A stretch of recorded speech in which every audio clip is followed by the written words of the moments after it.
Coming up, rural areas are struggling to find enough EMTs and paramedics. Dedicated to Eastern and Southern Kentucky, this is WYMT Mountain News at 11. Good evening, I'm Steve Hensley. Kentucky is just one of many states across the country feeling the effects of a shortage of EMTs and paramedics. As Samantha Valentino shows us, some parts of the Commonwealth are struggling more than others. And we're seeing quite a problem here in the state of Kentucky. According to the American Ambulance Association, organizations across the country are struggling to fill paramedic positions. Eddie Sloan is the executive director of the Kentucky Board of Emergency Medical Services. He says of the roughly 4,600 licensed paramedics in Kentucky, only about 2,700 are participating in the workforce. We've been certifying about 125, especially paramedics per year. We've been losing about 150 that chose not to relicense or to participate in the field anymore. While Sloan says there isn't one area of the state that isn't struggling with the shortage, rural areas are feeling it the most. Even a particular service may have enough staff, but maybe their neighbors or an agency in that same county has difficulty finding staff.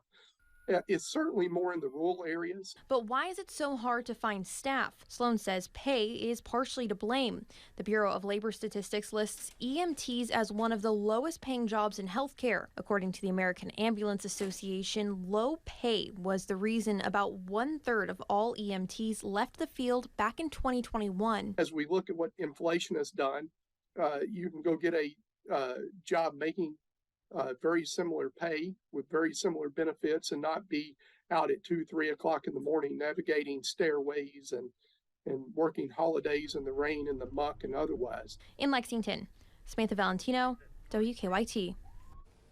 Sloan says Kentucky is losing about 25 more paramedics than they are gaining each year. The House has voted to prevent a government shutdown. The bill, put up by new Speaker of the House Mike Johnson, received bipartisan support, with 209 Democrats and 127 Republicans voting to pass the funding bill. It now goes to the Senate just days before the November 17th deadline. The bill would extend federal funding at current levels for one group of agencies and programs through January 19th and a second group through February 2nd.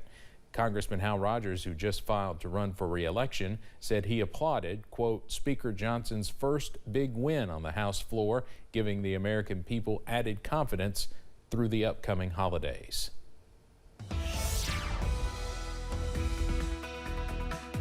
We are tracking cool and calm conditions across the mountains into tonight. Those temperatures right now anywhere from the lower 40s in Southwest Virginia to the lower 50s in Jackson, also Harlan, down to 45 in Somerset, also Williamsburg, 46 in London, and 49 over in Pikeville at this hour. Up on First Alert Pinpoint Doppler, once again, we are dry as we go into tonight, as high pressure is the big story, and as this high pressure system stays over the region tonight, also into your Wednesday and Thursday, more dry weather is on the way. But notice we are cloudy tonight. That will help to keep those temperatures not as cool as Monday nights. So we fall into the middle and lower 40s in some areas. As you wake up on Wednesday, once again, we stay dry and cloudy overnight, but a nice rebound on the way by Wednesday. Temperatures top out above average. We should be in the upper 50s. We top out in the upper 60s on your Wednesday. And once again, we stay dry under some sunshine, but those rain chances are looming later this week. All those details coming up in just a few minutes.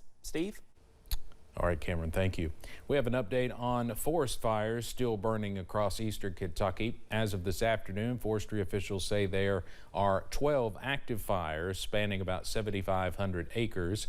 They say crews have contained nearly 14,000 acres of fires, and around 6,500 more acres are considered controlled. Those are encouraging numbers from yesterday, when around 11,000 acres were considered active.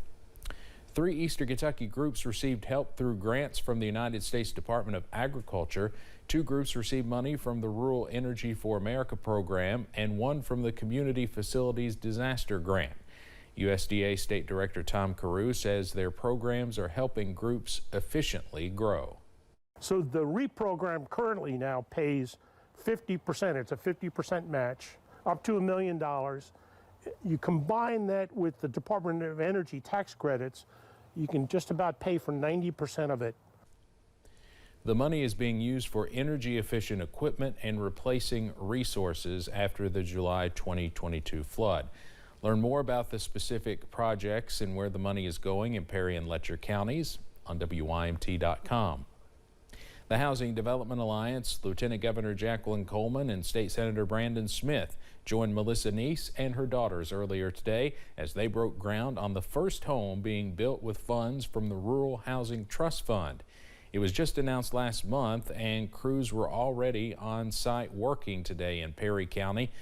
Neese will be moving into the home next year after living in an emergency management camper for the last year and a half following the flood. It's overwhelming to see how everybody's went from everybody from the ground up, you know, and the HDA has always been wonderful. I mean, every time I go in there to talk to them, they try to help me. And then to see who they work with and, you know, how it goes up the line. I mean, it's just completely, I have no words for it, really. This is just the first home being built. 17 are expected to be built through this fund, along with 15 home repairs. Attorney General-elect Russell Coleman says he has a team of diverse people that will help in the transition process. The Republican was elected last Tuesday. He says his team is made up of prosecutors, attorneys, public servants, and nonprofit leaders. He says they represent interests from across Kentucky. From now until January, Coleman says his team will be tasked with transitioning into a role that he says will be focused on protecting Kentucky families. These men and women represent the best of our Commonwealth in their various industries, from their regions, and in public service. Coleman says his Deputy Attorney General will be former U.S. Attorney and Eastern Kentucky native Rob Duncan, and his senior counsel is former State Senator Will Schroeder. Slavery was abolished in 1865, but it is still on the books in several states, including here in Kentucky. One youth group in Lexington is hoping to change that. During the past year, the youth group at South Elkhorn Christian Church has stepped up in front of those in the city and state. I can't overstate how important it is for this kind of thing to bring people together, to show that a deeper way of love is possible and can make real change in the world. Throughout the year, they've made strides to create change, he says, pushing back on the stigma of negativity placed on their generation. The Department of Labor released its latest round of inflation numbers, and the Biden administration is cheering what appears to be some good news for American consumers. Gas prices fell 5% from September to October, with gas averaging around $3.35 a gallon nationwide. Inflation rates slowed down last month, according to a new report from the Labor Department. The report showed that prices fell or rose more slowly across categories of goods and services, ranging from gasoline and heating oil to housing and used cars. However, grocery store prices rose 0.3% last month, bringing them to 2.1% higher than a year ago at this time. White House Economic Advisor Karabo Jackson explains what the Biden administration believes this is all part of as the recovery process. Real wages are going up. You know, as a general rule, when the economy is working the way that it should be working, we have a little bit of inflation, the economy is growing, and as a result of that, prices increase. October's better than expected report makes it less likely that Federal Reserve Chair Jerome Powell will hike interest rates. The central bank's interest rate setting committee is set to meet in mid-December, with the panel expected to focus on economic projections for the coming year. Coming up on Mountain News at 11, a charter bus carrying students from a high school was rear-ended by a semi-truck on an Ohio highway with deadly consequences.